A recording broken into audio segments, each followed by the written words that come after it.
December. Strange pneumonia cases reported. Roger that. January. We discovered a new virus. So what? It's dangerous. It's only a flu. Wear a mask. Don't wear a mask. Stay at home. It's violating human rights. Building temporary hospitals. It's a concentration camp. Built in 10 days. Show off. Time to lock down. De este video que ha sido divulgado por la agencia oficial de noticias china Xinhua.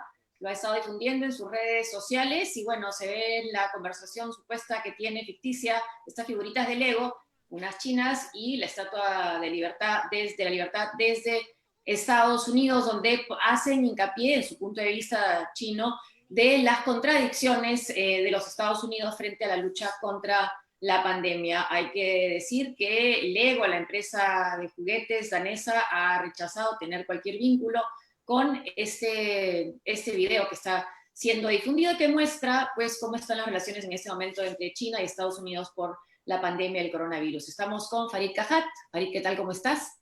Buenas tardes, ¿qué tal? Buenas tardes, y comenzamos así el mundo en la mula. Farid, hay esta guerra contra la pandemia, pero también estamos viendo esta guerra entre Estados Unidos y la China por echarse la culpa de cómo comenzó, quién lo manejó peor, y se ha llegado al extremo, incluso desde la China. Estaba viendo acá uno de los periódicos chinos, bueno, la mayoría, todos los periódicos en la China son voceros del Estado, ¿no?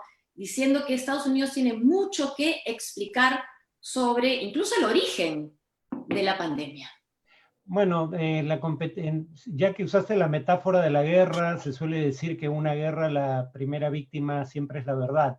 Y eso es cierto respecto a ambos contendientes. O sea, no hay indicios razonables de que este virus sea un producto de laboratorio.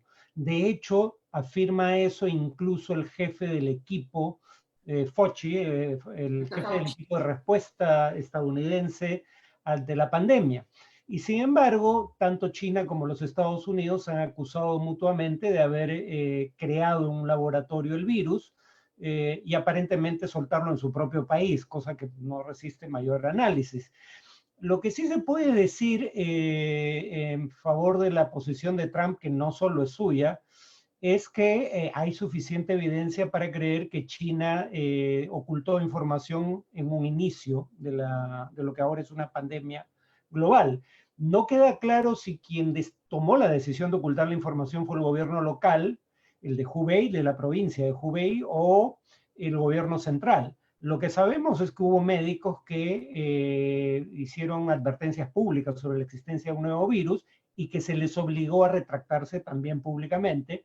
Sabemos que China no dejó entrar a representantes de la Organización Mundial de la Salud en una etapa temprana del proceso, pero claro, el tema es que Trump ahora lo que quiere es tratar de explicar que la razón por la cual Estados Unidos tiene un tercio del total mundial de casos y más de un 25% del total mundial de muertes producto de la pandemia, es por el hecho de que China ocultó información en una etapa temprana.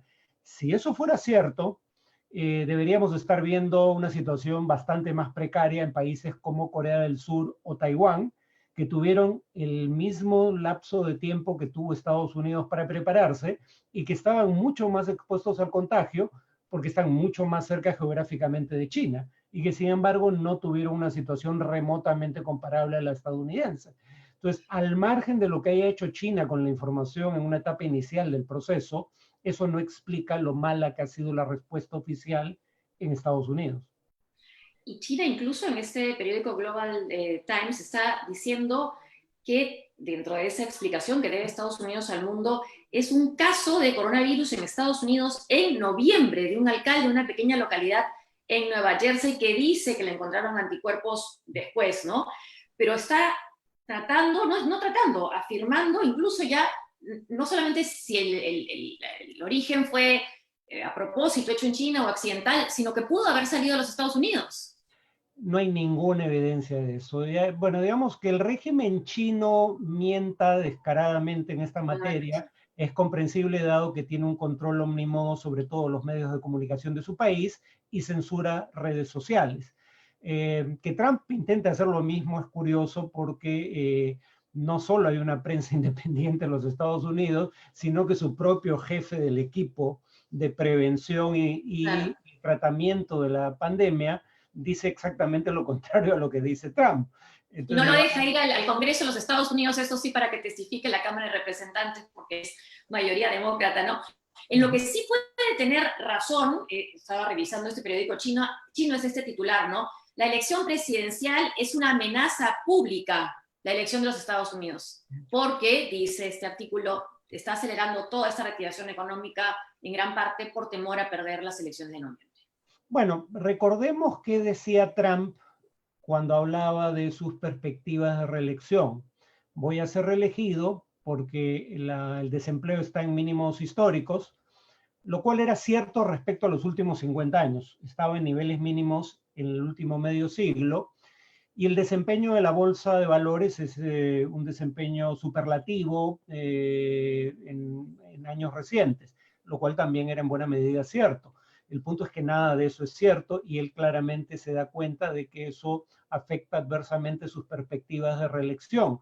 El problema obvio, en mi opinión, es que esta estrategia de intentar culpar siempre a terceros de sus propios errores no le va a funcionar en un contexto en el cual la gente está viendo cómo mueren sus familiares por este virus, y lo que quieren no es que Trump encuentre al culpable, lo que quieren es que Trump haga algo para prevenir que este tipo de muertes sigan ocurriendo, y no necesariamente observan una estrategia coherente por parte del gobierno.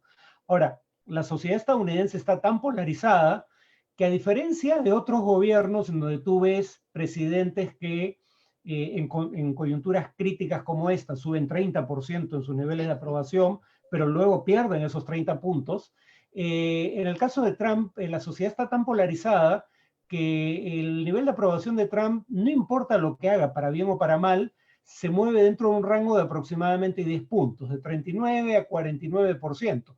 Nunca baja de 39% su nivel de aprobación, nunca sube de 49%, incluso en un contexto de pandemia, incluso cuando las noticias económicas eran buenas.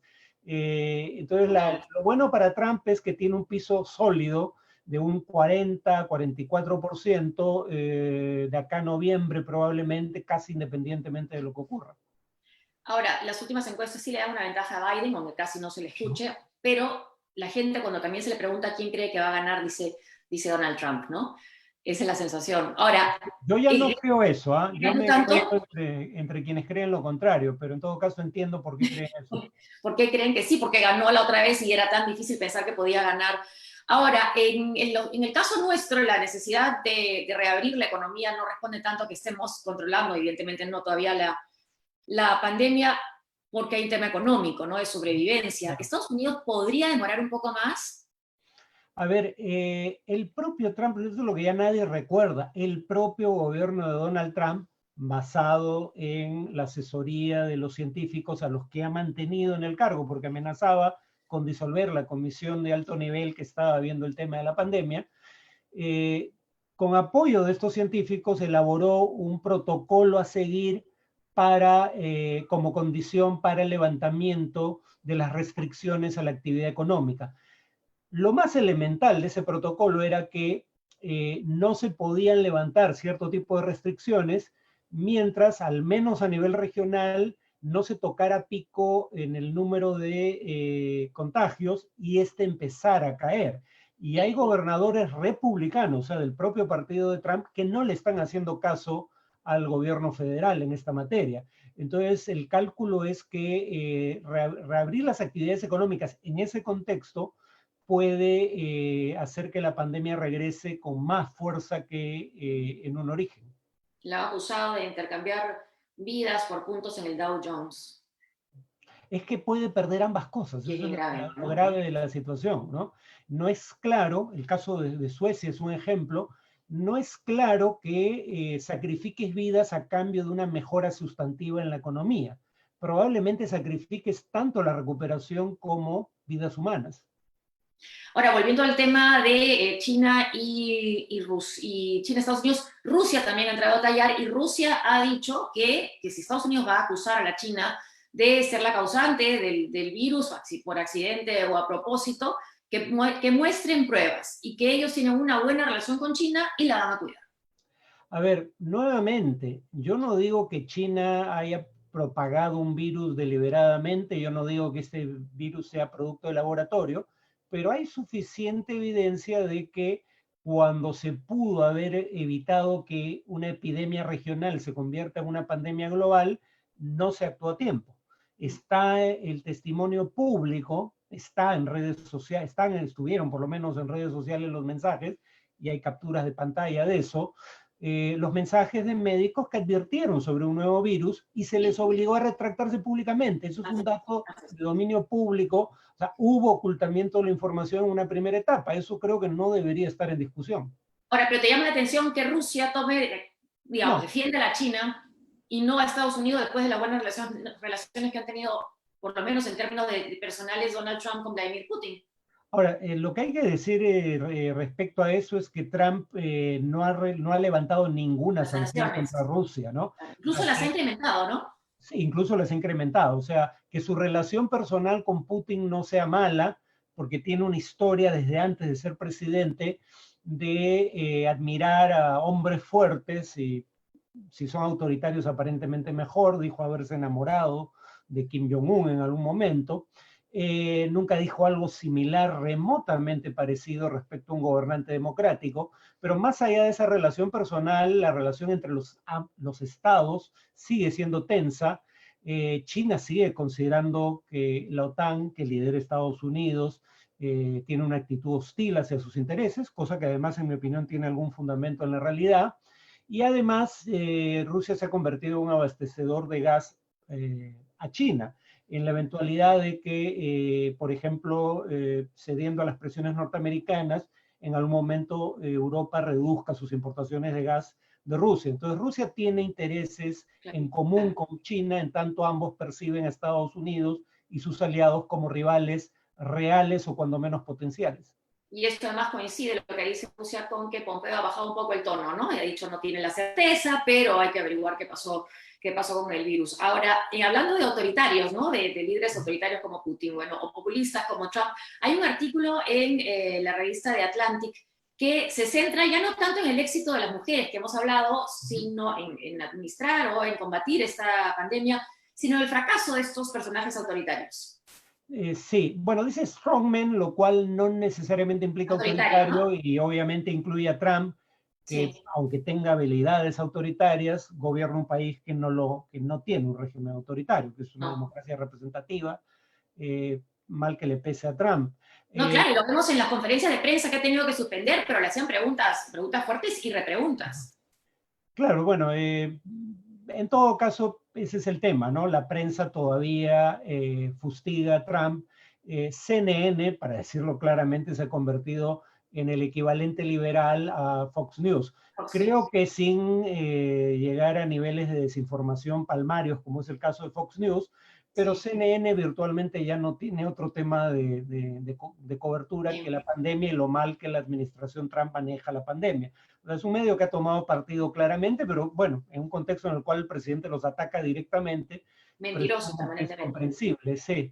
Pero digamos, se ha convertido en un medio proselitista. Pero el punto es que en Estados Unidos puede haber medios que hagan proselitismo en contra del gobierno, cosa que no puede haber ni en Rusia ni en China, ¿no? Pero en fin, en general los hombres fuertes, sea en contextos democráticos o autoritarios, han tenido un desempeño deplorable, ¿no? Y acá una de las paradojas es que cuando se habla de aquellos rasgos que se consideran eminentemente masculinos por oposición a los rasgos que se consideran eminentemente femeninos, la frialdad para tomar decisiones y la capacidad racional se supone que son rasgos eminentemente masculinos. Bueno, quienes han actuado de una manera totalmente termocéfala y racional son más bien gobernantes hombres con veleidades autoritarias como Trump o Bolsonaro, que niegan la evidencia cuando no calza sus creencias previas, ¿no? Y en democracias europeas, por ejemplo, lo que estamos viendo ahora es el tema, sobre todo en Italia, en España o en Francia, de prolongar los estados de emergencia, ¿no? Ahí hemos visto el caso de España, le han permitido una prórroga más a Pedro Sánchez con el apoyo de Ciudadanos, no con el Partido Popular. ¿Te llama la atención? No, Pedro Sánchez todavía es popular producto de lo que comentábamos en programas anteriores, ¿no? Ese es el tipo de situación, una pandemia, casi como una guerra. Yo soy cuidadoso al usar la metáfora de la guerra, pero mi punto fundamental aquí es el tipo de situación ante la cual es fácil unir al país ante una amenaza común. Y entonces, en ese tipo de circunstancias, una oposición que eleve los decibeles de su crítica al gobierno puede empezar a ser acusada de poco patriótica. Y como nadie quiere estar en esa condición, más bien hay una tendencia a bajar el tono, esperando que pase lo peor y en un contexto distinto al actual, poder sacarle en cara al gobierno las cosas que hizo mal. Entonces no me llama la atención, pero claramente en España va a haber que dar respuesta a preguntas difíciles sobre cómo se manejó la etapa inicial. Ahora, el problema con esta pandemia es que como en una primera etapa el número de casos se duplicaba en cuestión de horas, 48 horas o menos, si te demorabas unos 5 días a una semana en tomar acción, ya era tarde. Ya el efecto había sido devastador porque se había multiplicado por 10 el número de casos, ¿no? Creo que eso le pasó a España. Bueno, incluso nosotros, ¿no? Actuamos temprano, se actuó temprano a la hora de comenzar la cuarentena, pero los efectos no han sido los que hubiéramos querido. Vamos ahora a Venezuela. Ha habido, Nicolás Maduro estaba dando esta conferencia de prensa sobre esta invasión que ha denunciado. Hay 2 personas detenidas que serían parte de un complot para derrocar a Maduro, y ha contestado Pompeo que ellos no tienen nada que ver, el secretario de Estado estadounidense, el canciller de Trump, y además diciendo que si hubieran sido ellos, no hubiera salido mal, no hubieran tenido éxito. Bueno, Operación Gedeón es en Venezuela. Sí. Bueno, la primera cuestión es que la reacción inicial de la oposición y del gobierno de Trump fue negar que el hecho hubiera ocurrido. Cuando hubo evidencia concluyente de que el hecho efectivamente ocurrió, por ejemplo, testimonio de personas involucradas, uno de ellos un ex marín estadounidense, contratista privado de seguridad hoy en día, que estuvo entre quienes custodiaron el concierto que se dio en Colombia en la frontera con Venezuela hace un tiempo, dijo que él coordinó con Guaidó esta acción. Entonces ahora ya la actitud de Guaidó no es decir que el hecho no ocurrió, lo que dice es que ocurrió pero que él no tuvo nada que ver. Y que se violaron derechos humanos a la hora de capturarlos también. Bueno, posiblemente, pero en todo caso tengamos en consideración que eran un grupo irregular armado que intentaba hacer acciones militares en territorio venezolano, ¿no? Entonces no es igual que los manifestantes que salen desarmados a protestar legítimamente contra el gobierno. En todo caso, el punto es sobre lo que dijo Pompeo. Bahía de Cochinos fue un desastre peor que este, ¿no? La primera vez que Y ese lo organizó la administración Kennedy. Entonces no es que Estados Unidos no tenga antecedentes de organizar acciones que resultan ser un fiasco. Yo, sin embargo, tengo mis dudas en este caso porque Maduro no parece conocer cómo funciona el gobierno americano y ha cogido la agencia equivocada para culparla de esto. La DEA nunca ha hecho una acción de este tipo. Este tipo de acciones la hacen o el Pentágono o la CIA o ambos, pero no la DEA, que es una entidad antinarcóticos. La otra cuestión es que es tan pequeña en escala que es difícil creer que aquí está involucrada la principal. Eso es lo que llama la atención, ¿no? Son 2 detenidos, sí, ¿no? Sí, entonces no, digamos, yo no creo que Estados Unidos haya estado involucrado en este caso, pero el hecho ocurrió, ¿no? Y eso se negó inicialmente. Ahora, pero puede ser una razón perfecta para pedir prisión o detener a Juan Guaidó. Bueno, pero lo que hay que tener en cuenta es que aquí lo está acusando a Guaidó, el que se autoerige en uno de los organizadores del hecho, y lo hace desde Estados Unidos. No es alguien que tú puedas decir, dicho sea de paso, es un hombre de extrema derecha. No parece que sea algo concertado con el gobierno venezolano. Lo mismo se puede decir del ex general venezolano Alcalá, que dice desde Colombia, si no me equivoco, que él estaba organizando un intento de golpe contra Maduro en Venezuela. Entonces digamos que hay cosas que no se le pueden atribuir a Maduro. Lo que sí que fue una operación tan chapucera que da que pensar qué creían estas personas que iba a pasar. Me refería a Bahía de Cochinos. En Bahía de Cochinos lo que Estados Unidos creía que iba a pasar es que, si bien el grupo que lanzó la operación era muy pequeño, creía que el régimen comunista de los hermanos Castro era tan impopular que la población se iba a levantar en armas contra el régimen, y eso claramente no ocurrió. No sé si esta gente esperaba algo igual en el caso de Venezuela, pero en todo caso llama la atención lo mal organizado que estuvo. Ahora, ¿te llama la atención que no veamos más casos y más muertes en Venezuela ya con el coronavirus, con la situación que tienen de emergencia y de hambre y la situación desesperada de los hospitales? ¿O quizás nos tenemos la información? Bueno, recordemos lo que decía el presidente Vizcarra respecto al caso peruano cuando lo criticaban por el cálculo de muertes. Él decía, Perú hace lo que hacen todos los países del mundo, y eso en ese momento era cierto. Solo contabilizamos aquellas muertes que fueron debidamente diagnosticadas como producidas por coronavirus, o mejor dicho, por el COVID-19. Sabemos claramente que hay muchas más muertes que las debidamente registradas, pero en tanto no tengamos evidencia concluyente de que esa fue la causa de muerte, no las contamos. Es discutible, pero en todo caso ese es el argumento. Si tú no estás haciendo pruebas, que es el caso de Venezuela, en una cantidad significativa, no vas a encontrar ningún infectado. O sea, el problema en Venezuela parece ser que no cuentan con las pruebas, y por ende están haciendo muy pocas pruebas, y como hacen muy pocas pruebas, se encuentran muy pocos infectados. Lo más probable es que el número de infectados, igual que en buena parte del mundo, pero más aún en Venezuela por las pocas pruebas realizadas, lo más probable es que el número de infectados sea mucho más grande que las cifras dadas a conocer por el gobierno. Sí, es difícil conocer cifras oficiales sobre pobreza e inflación. En este caso debe ser trágicamente más difícil aún. Farid, muchas gracias. Gracias a ustedes por seguirnos en esta transmisión en vivo de La Mula. Lo vamos a dejar con otra parte de este video que no es hecho por Lego, es bien utilizadas. Estas figuritas tan simpáticas están siendo utilizadas de manera de propaganda en esta guerra entre China y Estados Unidos. Gracias. Hasta luego.